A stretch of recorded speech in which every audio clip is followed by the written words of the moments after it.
You're listening to the Fan2Fan Podcast, and on this episode, Pete and I wrap up our discussion about the mom and pop VHS golden age. We've had such a fun time talking to guests, friends about this era, their recollections about going through the video store aisles, renting movies, and we just want to toss out books to documentaries all about the golden age of mom and pop video stores. Here we go.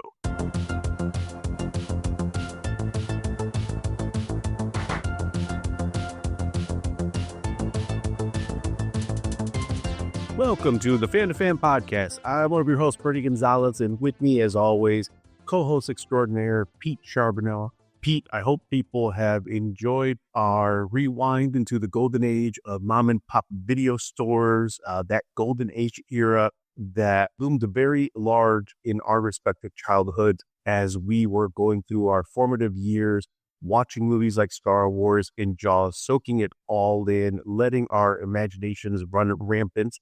After many discussions with friends, fans, guests, experts about this era, folks who were kind enough to share some staff recommends, movies that they would have had on their shelf in the Fan2Fan Podcast video store. Last episode, we kind of did a little bit of a bookend, a summary of a lot of the connective tissue, those dots that seem to connect from person to person, from late fees to renting NES at video stores, not just videos, but also video games. And in this episode, maybe this is kind of like the actual end of this discussion until we, jump back into this rabbit hole again. In this one, why not give people something to walk away with? Because we've had folks on the show, fans that have shared their fandom about video stores, and some of them have written books. We didn't speak to them in this most recent spree of mom and pop video store memories episodes that we've had. But hey, old episodes are new episodes to people that haven't heard them or just want to revisit them. And Austin Trunick, who's the author of the Canon Film Guide book series, 2 volumes. And when we talked to him, he was working on number 3. He was a guest, and we talked to him about his passion for Canon films, like some of the movies you talked about.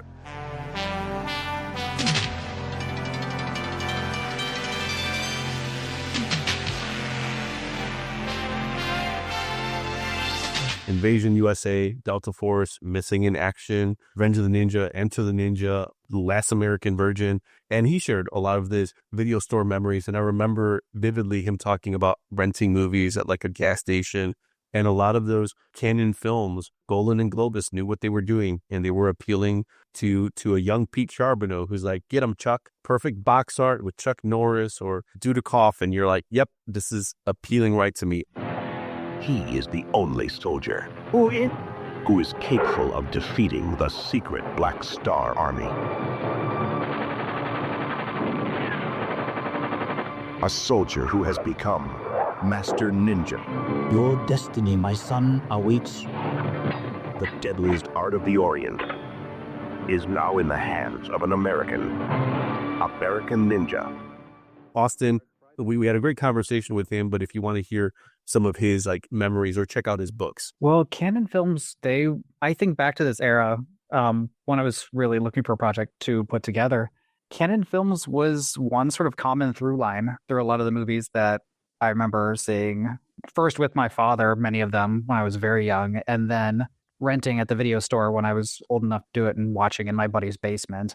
Back then, I want to say I remember the Canon logo, but I didn't make the connection till much later when that all of these movies came from this same company. Back then, it was so hard to miss them. They made so many movies and in so many different genres that it was hard to get around the video store, and you could browse your finger along the shelf and you would touch a Canon movie every 3 or 4 boxes probably. And so many of those genres just appealed to specifically my demographic during that time. If you're a young boy in the 80s or very early 90s, you're going to be interested in ninja movies. You're going to be interested in Chuck movies, Charles Bronson. The American Ninja movies are going to be huge for you. Masters of the Universe, Life Force, things like that. These are all Texas Chainsaw Massacre 2. It's just no matter what you're interested in, Canon's going to check off a few of those boxes. That's also Cory Gorski, who we talked to, who actually wrote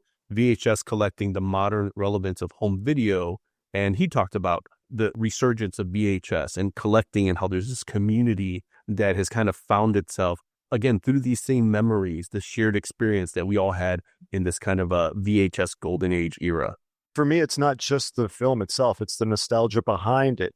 It's the time we spent at the video stores. It's the time we spent walking around on a Saturday night.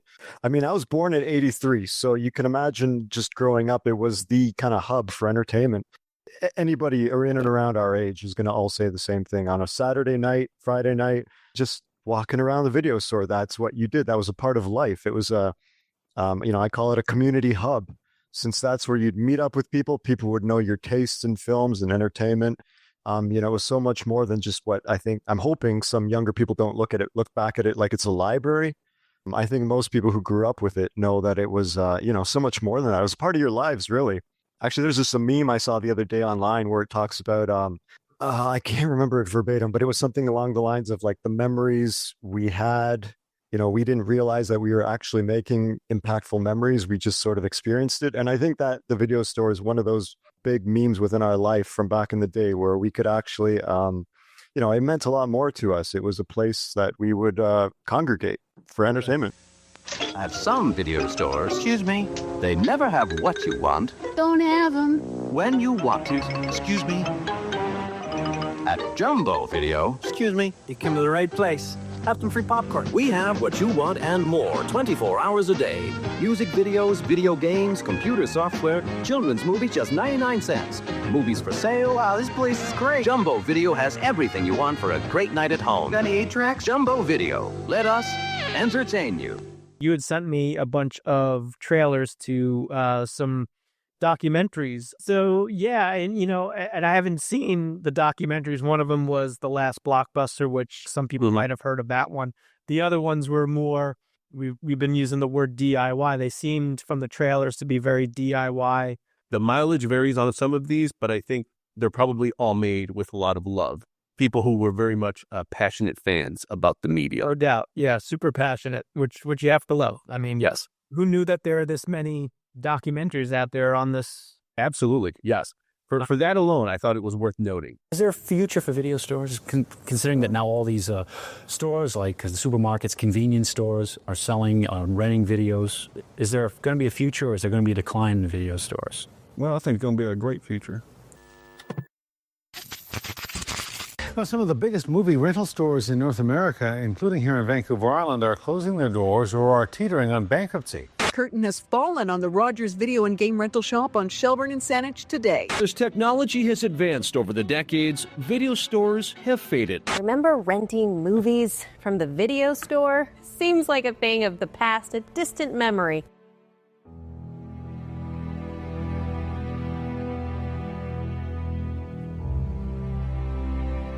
Everybody, everything had a video store at some point. Going and actually talking to the people that have spent their lives watching all of this stuff. I remember getting our first top-load VCR and immediately going with my dad and renting a copy of Stroker Ace.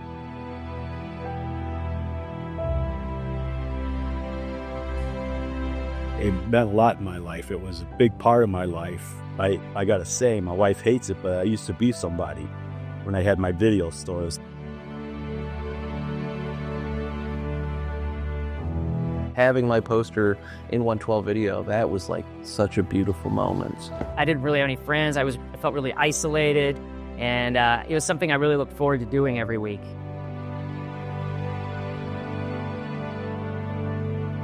Kind of became like an American institution almost. That was a Saturday night. I can't think of anything that was more formative to me discovering that I wanted to create things than exploring video stores as a kid. It was just really fun just to have that whole environment going on back then like that. Video stores are the mecca. It's the place where you can find people that are just like you.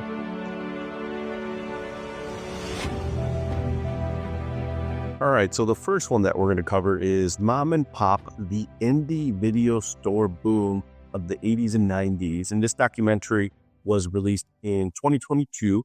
It was directed by Bobby Kanipe Jr., who also wrote the documentary. And as you can imagine, with a lot of these that we'll discuss, they really are, the core are interviews, talking to VHS collectors, low-budget filmmakers, the super fans, hardcore collectors, people who worked in video stores, people who own video stores. And in this specific documentary, and he'll show up a few times, you get Lloyd Kaufman. You also see Gary Cohen. And again, like many of these, while this is a documentary, again, it feels more like a piece of nostalgia. Like you're really just reminiscing with people as they're reminiscing about their golden age VHS era memories. You're not necessarily digging into the economics of how the mom and pop boom was created. But again, it's fun, it's entertaining, and this documentary specifically is done at a high quality, so it doesn't feel like something that's low budget. Although, to be fair, for something that deals with this era, something low budget completely makes sense.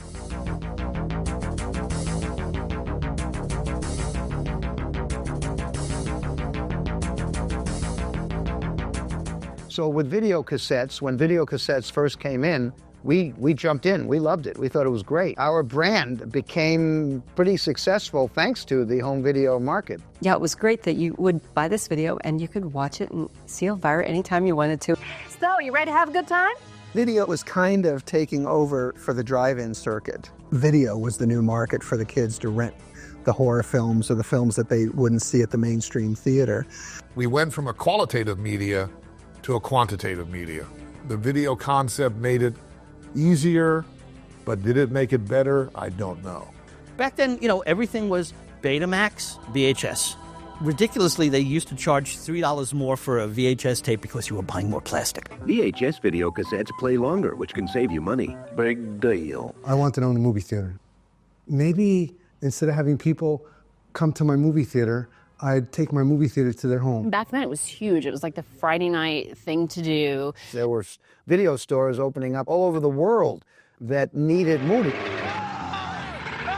If idiots like Troma can make a movie that sells millions and millions of dollars of video cassettes, well, then anybody can do it. When you're looking at a shelf, it's very democratic. The best cover catches your eye. Production price tag, Terminator, $80 million, Puppet Master, $400,000. It's like, it's not an even playing field. But on the video store, they're all on the same shelf. They were all in the same size boxes. Instead of having stacks of film books, we had stacks of VHS tapes.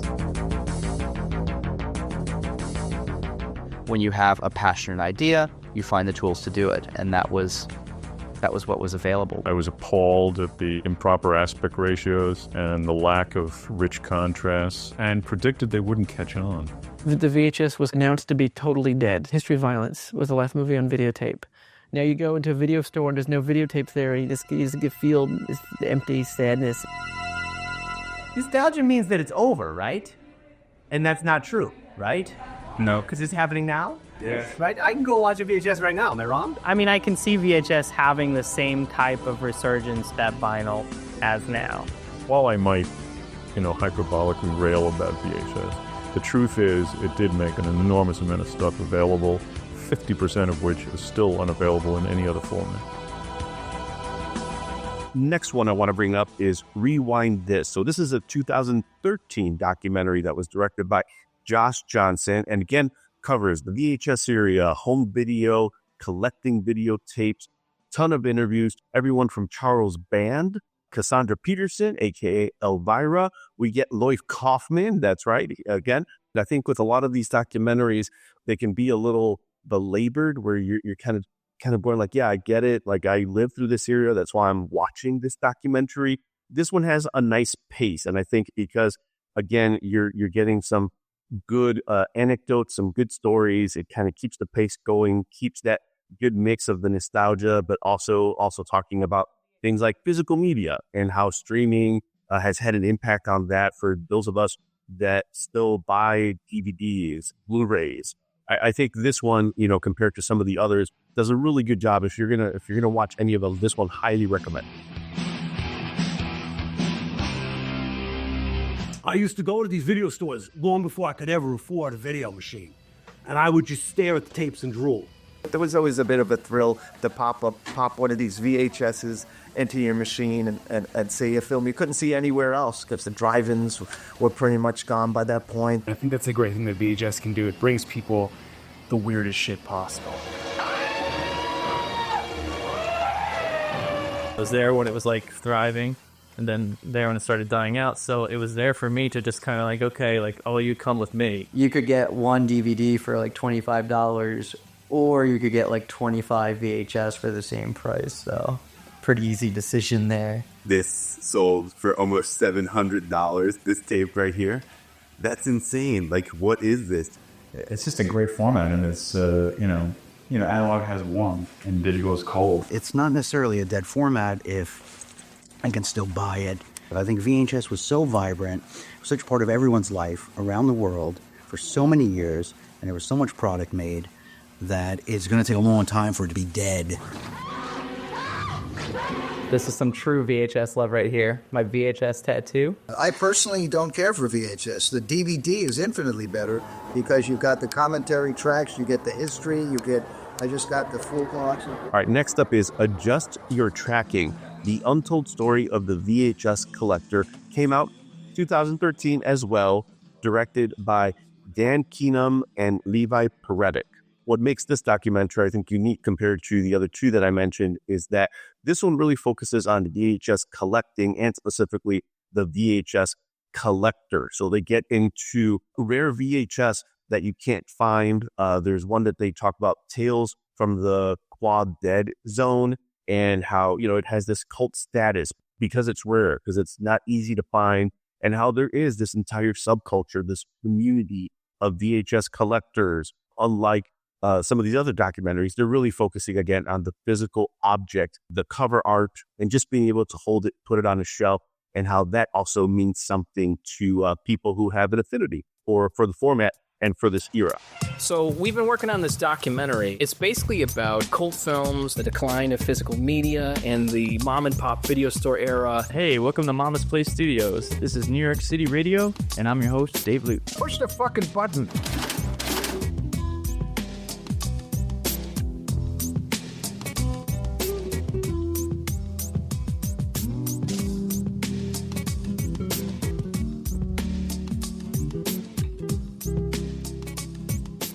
So we've been hosting the New York City radio show for a while now, and for those first-time listeners, we focus on cult films, B-movies, bad movies, but recently we started working on this documentary, and it's about the decline of physical media.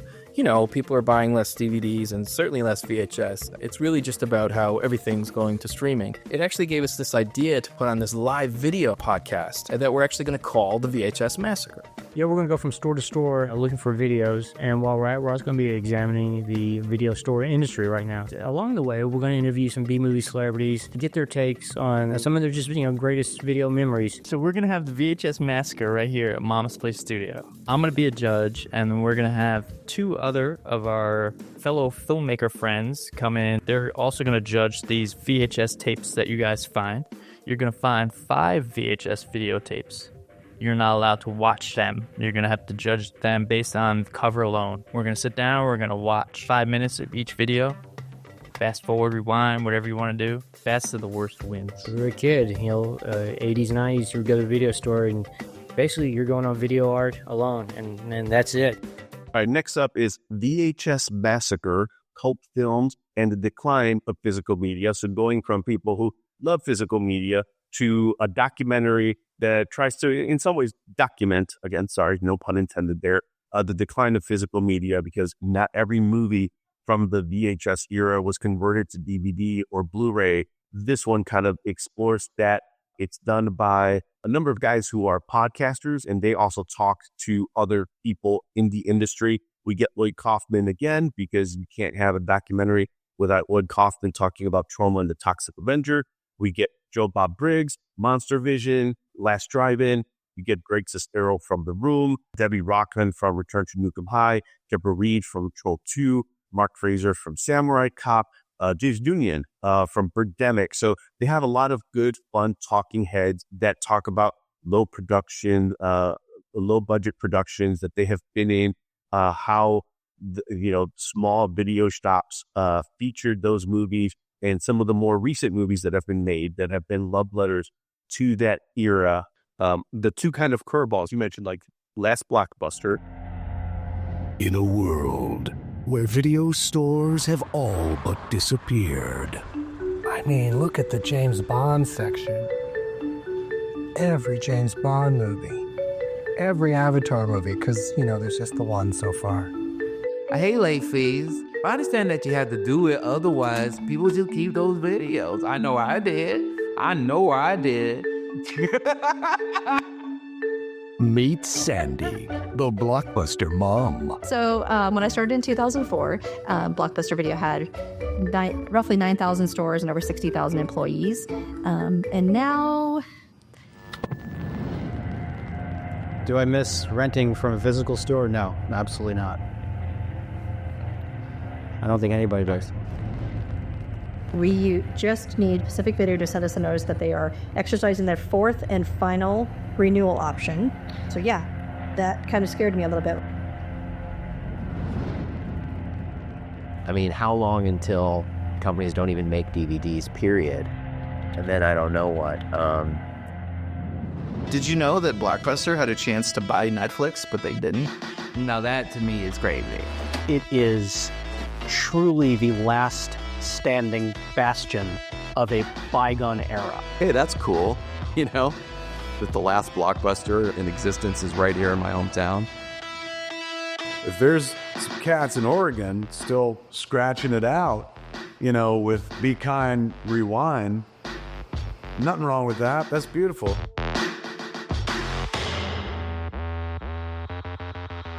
Which I think is interesting now in hindsight, because Blockbuster for many of us kind of represented the last nail in the coffin or the mom and pop era. And because of that, I think there's a good portion of disdain for what Blockbuster represents. And then you see something like the documentary from the Last Blockbuster that was released in 2020.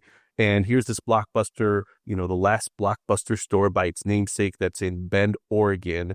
They're talking to the very dedicated customer base, the family that are the people that work there that are no longer part of this corporate structure that we were like, no, we need to go to Mike's Videos. We need to go on Real Video. That's where the real movies are at. And then On Real and Mike's Video disappeared. And we were left with Blockbuster. And this is the last bastion of a Blockbuster that now in some ways is a mom and pop video store for all intents and purposes. Yeah, what's the term, a Pyrrhic victory for the mom? Oh, there you go. My vocabulary word of the day, folks. That's right.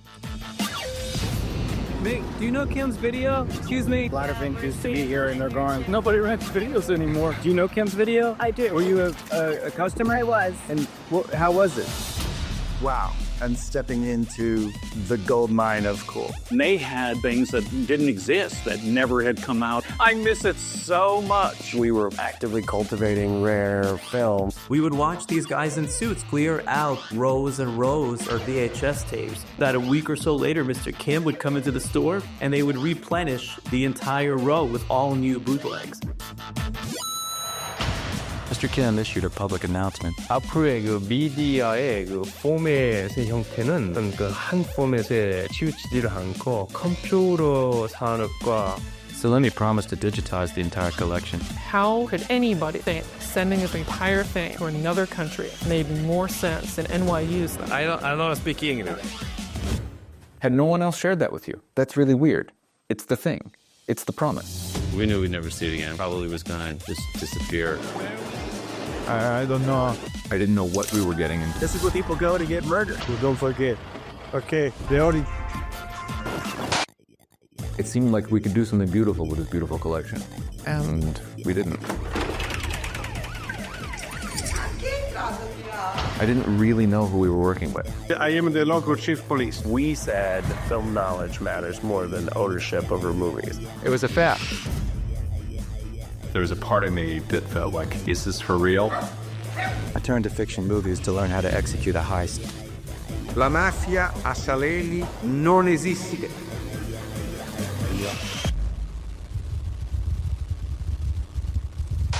And then the last one I wanted to note, because it's really kind of about that era, about one specific video store, but it's about so much more. And it's a Kim's Video. And came out in 2023. It was released by Alamo Drafthouse. Always great movies that are always interesting. Miami Connection, when they released that, just gift that keeps on giving. Kim's Video, no different, except this one chronicles Kim's Video, a video store in New York, and they had like 50,000 plus movies. They had bootlegs of movies. Seems like they were always kind of crossing the line between legal, ethical standards. They talked to dedicated customers of this store, and then how at some point the Kim in Kim's Video decides he wants to sell his 55,000 plus video collection and wants it to go to a good home, and ends up getting a bid from a small town in Italy, and how they're like, hey, we would make a good home for this VHS collection. And then how the Italian mob get involved. Pete, it's insane, and I feel like this Kim guy has a little equal parts entrepreneur and also equal parts performance artist. Mm-hmm. So I'm not sure how much of it is real and how much of it is set up to tell us a very interesting story about a video store. The man behind Kim's Video obviously loved movies to his core, and you just get the curveball of the Italian mob thrown in for good measure. You know, if you need a hook to separate your documentary among others, you could do worse than introduce the Italian mob in Act 2. That's right. A couple of observations. The trailers that I saw were a lot of dudes, which I don't want to get it into a gender thing because there were some women featured in the trailers as well.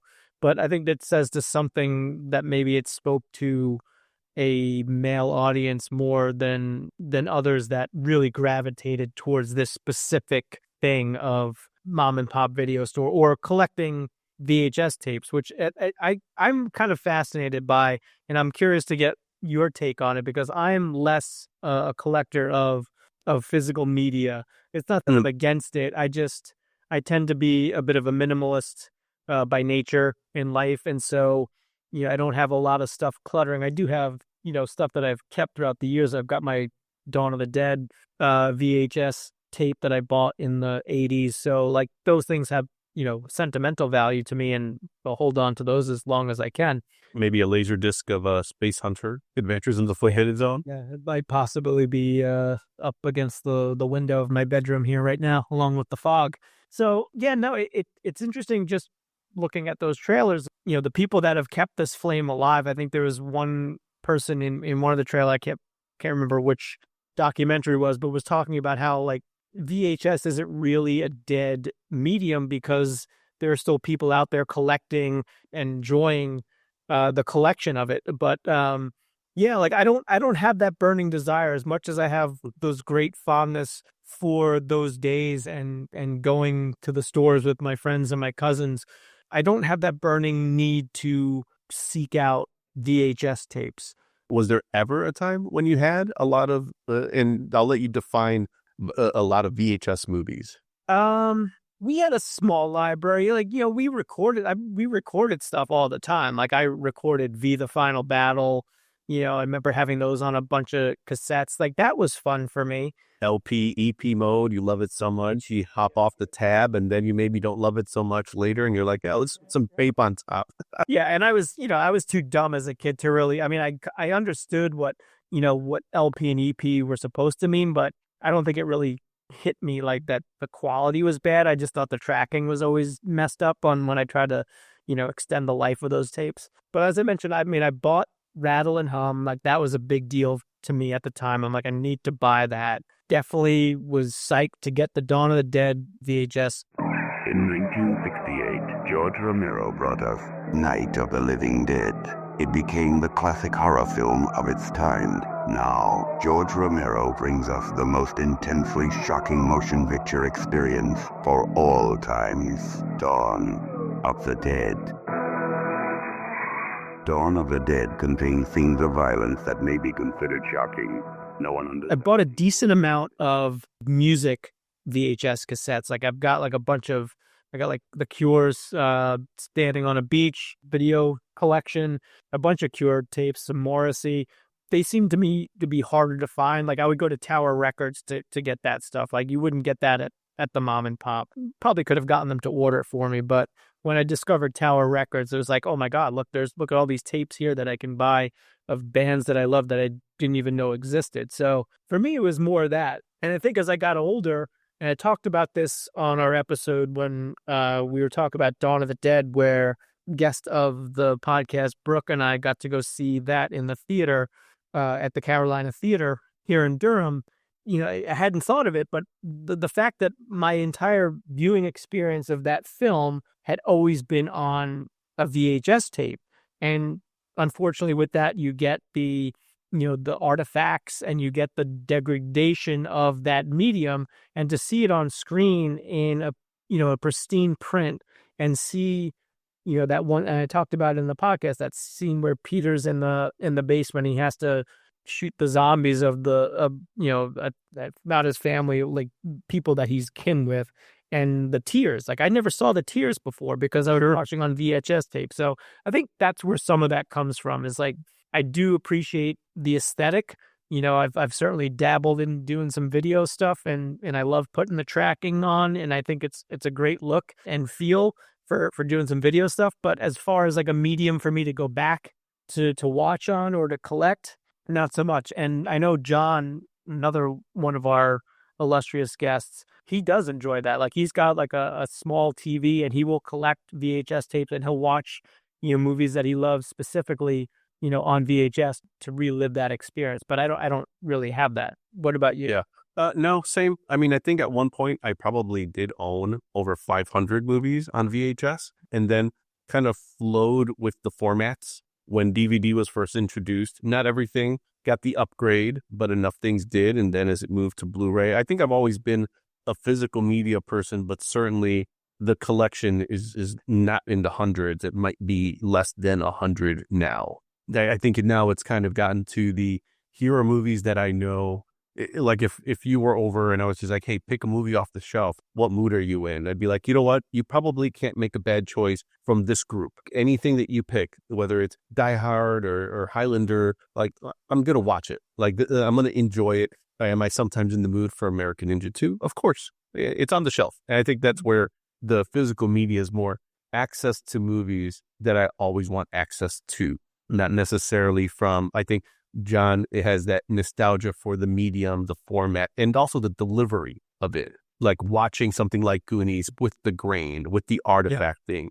Josh Pruitt, who's been on the podcast a lot, talks about how he has this like small TV with the built-in VCR. The footprint is smaller, but while he works, he can just pop in a few movies, throw something like Indiana Jones, Raiders, and he's like, yeah, I'm good. And then on top of that, you're watching it with all 3 lines of resolution. This is great. That's all you want. It's cool. It's no different than playing like an 8-bit video game versus watching some of the newer 8-bit video games that are not an 8-bit, but are meant to feel like 8-bit. Like, I think there's, not sure what the term for it is. Maybe it's pastiche, where it's like, I know what this is supposed to be because I know I was there for the original thing.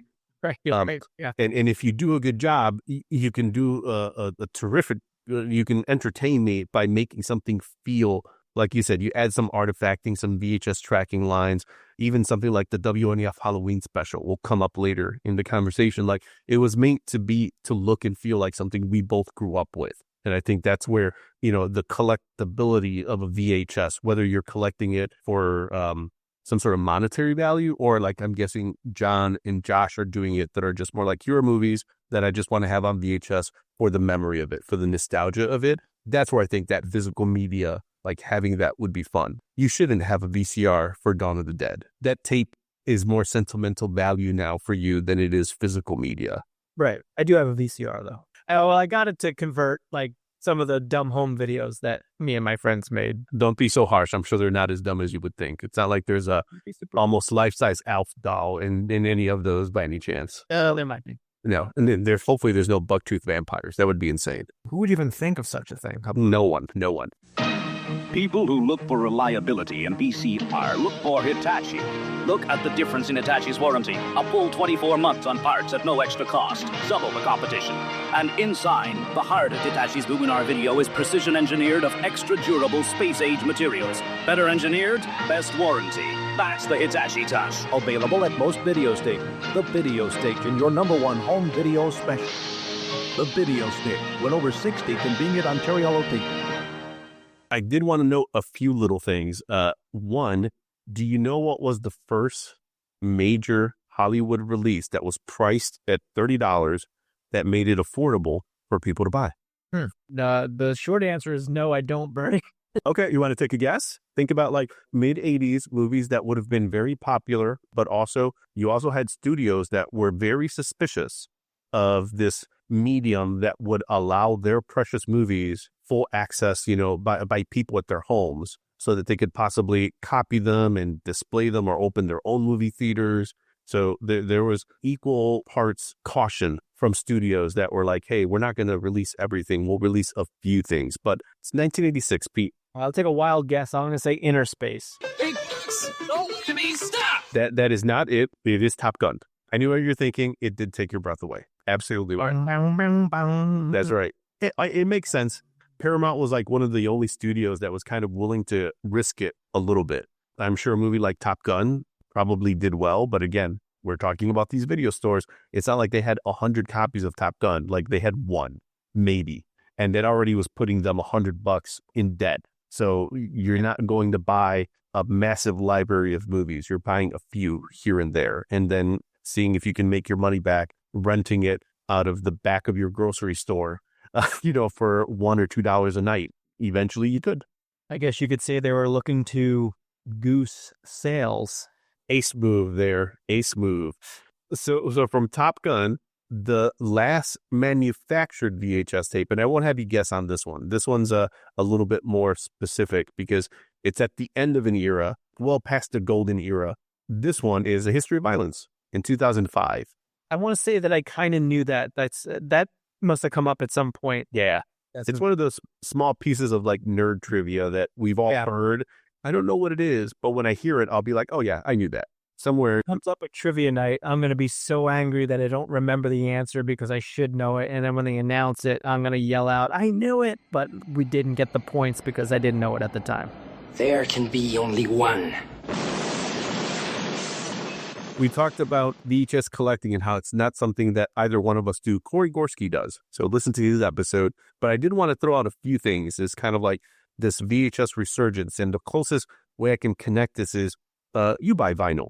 And I think there's probably a similar conversation here for people who are audiophiles that grew up on tapes, graduated to CDs, maybe now have kind of come back around from streaming to maybe picking up a limited release cassette tape for something that was meaningful to them, to then maybe re-picking up that Smashing Pumpkins CD at a store, to then picking up a vinyl in somewhere as crazy to believe as Target for like a limited release of something, or Record Store Day, which you've designed posters for a record store, and how that becomes like kind of like a national holiday magnet to get people into the local record shop to get these limited releases of Randy Macho Man rapping on a limited pressing. Nick, that's for you.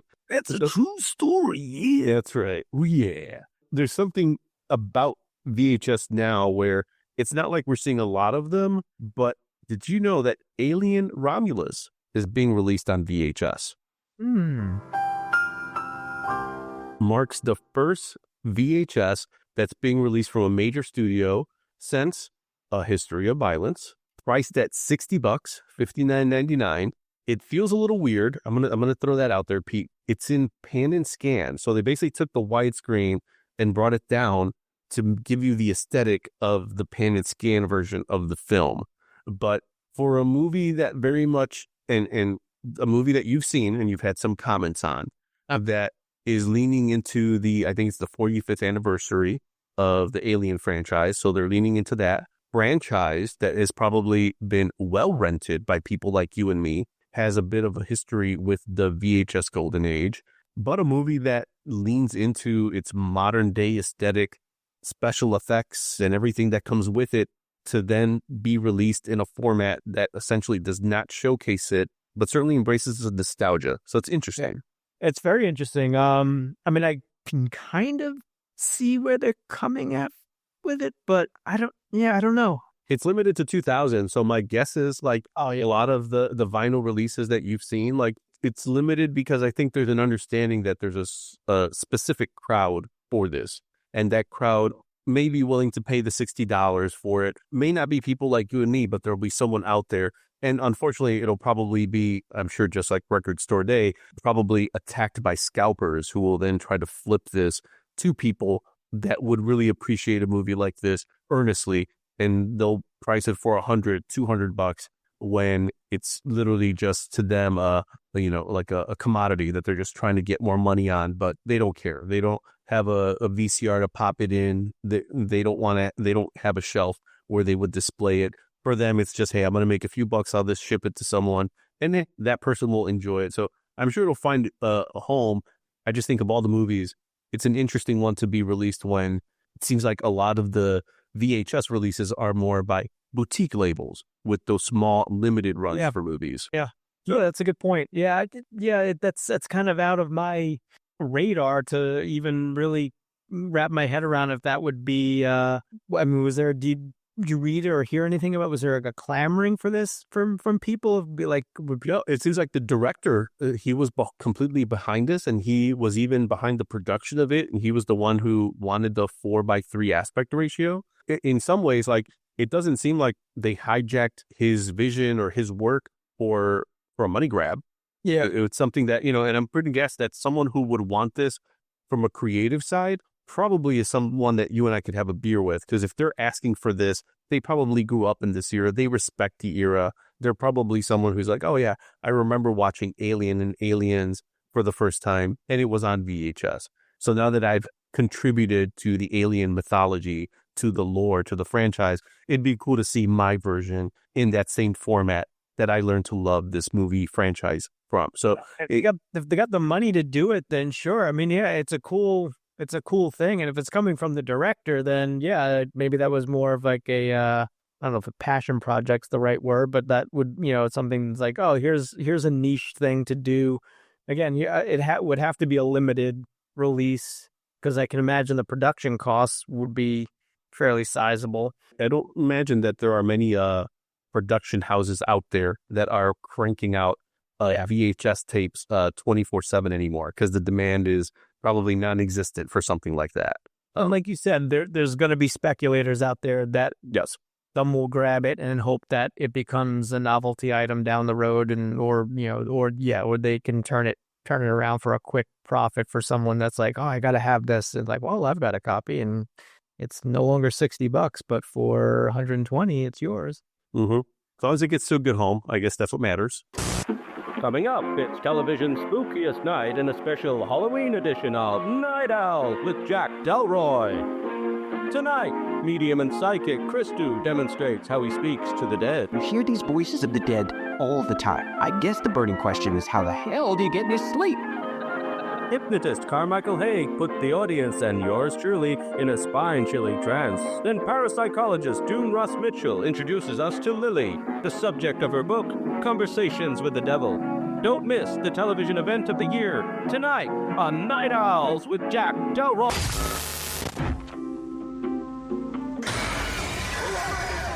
There's a movie that we saw in the theater, Late Night with the Devil, that's gotten a VHS limited release, limited to 150 units for a glow-in-the-dark VHS. So there's something interesting about a format that's very tangible, and I think to kind of lean into the gimmick of it all with the glow-in-the-dark, I'm like, okay, now if you're getting into the conversation of collectible and like kind of like full object that you would put on a shelf, that's interesting. Like there's something about that, it comes with a replica TV guide that, so I'm like, it's like, okay, all the nostalgia feels like, I'm like, I get it. I remember circling the TV guide when something was going to come on that week, just like you talked about, like, hey, Godzilla Marathon is coming on. I got to remember to watch these films after school. So let me pull that. That's the world of Late Night with the Devil. So it makes sense.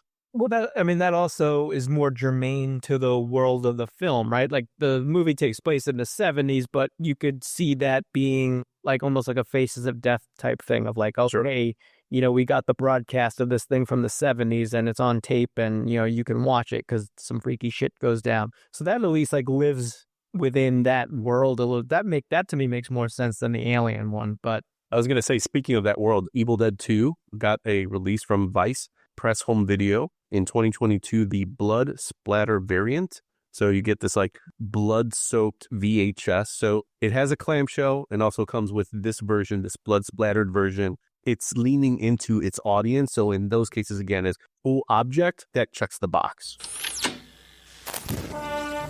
Don't check your dial, folks. You didn't tune into Transylvania's public access station. No, sir. Tonight is Halloween. Halloween is Satan's night, the night of the devil. Reporter Frank Stewart has a special Halloween treat in store for viewers tonight. He'll be leading a group of paranormal experts through the infamous Weber House. Do you know what happened here in the Weber House? When people got killed, their son went haywire. Frank Stewart and his team of experts will conduct the first ever live-on-TV seance. Evil works in mysterious ways, Frank. It's unpredictable. Are there any spirits in the house? It's scary. That's far out.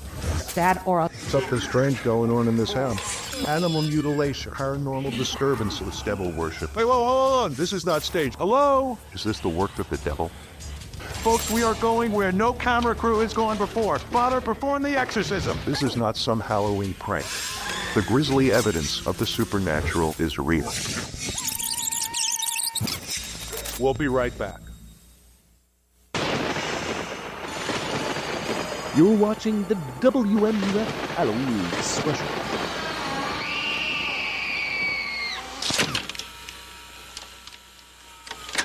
And a movie that we both loved and had the ability to chat with Chris LaMartina and his wife Melissa, WMUF Halloween special.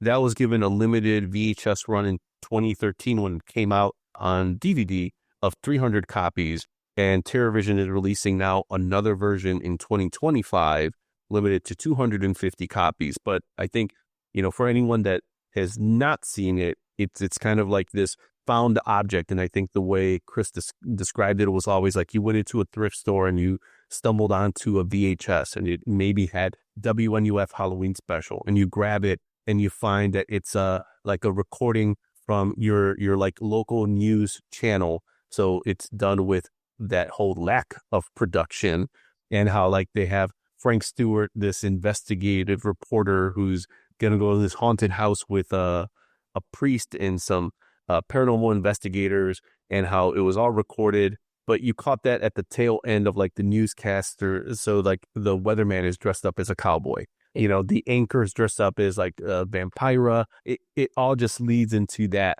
Plus the commercials and, the fast forwarding. Again, talk about found object. It's like, yep, I might have watched this in 1987 on my local news channel, and this is what it is. So to have that released on VHS, that's marriage made in heaven. That's perfect. Okay, straight through here. Right, that will last you, man. It's showtime, folks. I'll get the popcorn. Video Showplays brings you the best from the movie capitals of the world. Video Showplays takes care of their club members.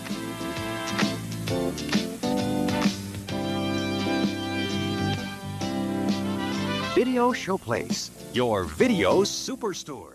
Again, the idea of talking about the golden age, you mentioned in one of the documentaries where they're like, it's not dead. The people who probably appreciate this as a medium are dying every day. Not to be morbid, there's a few less of us that are probably looking at the bright side of things, Bernie. That's right. The nostalgia behind it is literally dying every day. I think the people that are idealizing it that number's getting smaller, but any subculture, people who collect anything, sneakers, whatever is your vice, that's what some of these documentaries and this VHS collecting have taught me, is that it's still a community.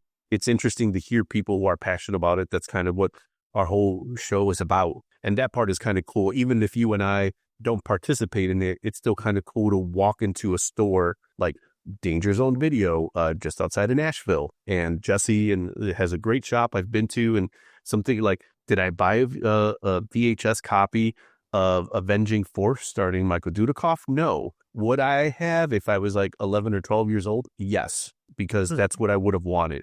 Do I want that now? No. But was it cool to just hold a copy of Avenging Force on tape and kind of feel the weight of it and be like, man, like, did this transport me back? The smell, the tactileness of it all. to being in a mom and pop video store, yeah, like absolutely. I think that's it for me. Like there's a vintage shop here in Durham that's got a little section in the back that's got a little shelf of VHS tapes. And for me, like I was trying to think if there's like a film out there that I stumbled across, would I maybe get it for nostalgia purposes? But like you just said, like kind of just seeing it and maybe picking it up and like holding it and just for those couple of minutes, like that's enough for me. Like I don't need to own it. You know, Mm-hmm. again, that's just me. And I certainly appreciate the people out there that, you know, have kind of continued to make it their life's passion to seek it out. Because again, there's still that sense of adventure of going into a vintage shop or Salvation Army or whatever, and like you might discover something like and get something like super cheap. I think that's always part of the fun of it. Around the next corner, you're going to find something that you never would have expected, and I've got to have it. But you know, speaking of dying, give me a ballpark. How many people do you think have been buried with their VHS collections? I like that you start with the presumption that it has happened because you know it has. I thought about that. I'm like, do I even proffer that it may not have happened? But we know that it has. There's a casket somewhere out there that's got like a treasure trove of VHS cassettes. 100%. I'm going to give you an unnecessarily thoughtful and maybe unwarranted thoughtfully answer to your question on this one, Pete. One, I'm going to guess there are some people who made films during the VHS era, and just by nature of them creating something, and here was this artifact, right? Like this one thing that represented their passion, their vision, the one film they made. I wouldn't be surprised if some of those films are degrading away in a casket somewhere. And it's just like, hey, you know, here's this great thing that I did and I'm proud of it and I want to be buried with it. So maybe that's a little too sentimental, but I can see during that era. Probably acceptable. Yeah, I'm sure that's happened too. Yeah. Yep. And I have to think that the other pendulum would be maybe more folks like us who have grown up in that era and more for sentimentality, staying in kind of that lane and being like, oh, this thing means something to me. Something that movie unlocked. You know, we think of movies like Star Wars that like, you know, have unlocked a world for people, right? And those people talk about how they grow up and get into the sciences, or they want to be an astronaut, or they want to be creative. But it all started with that shot of the destroyer flying over the planet, and then that unlocked a thing for them. I'm sure some of those people are buried with like the childhood copy of A New Hope that they've had forever. So to answer your question, there has to be, and I'm going to go with at least 250. Oh, okay. So now what's your response? Are you doing prices right? Oh, I was going to say 126. Ooh, 126. That's almost exactly half the number I threw out there. Yeah. Yeah. Okay. Like I'm playing a game of Card Sharks right now. Like if everyone remembers that game show where like you'd get asked the question, like we surveyed 100 people and then you'd have to give the answer. And then someone could be like, I believe that's higher. I believe that's lower. I came in lower. And if Highlander taught me anything, in the end, there can be only one.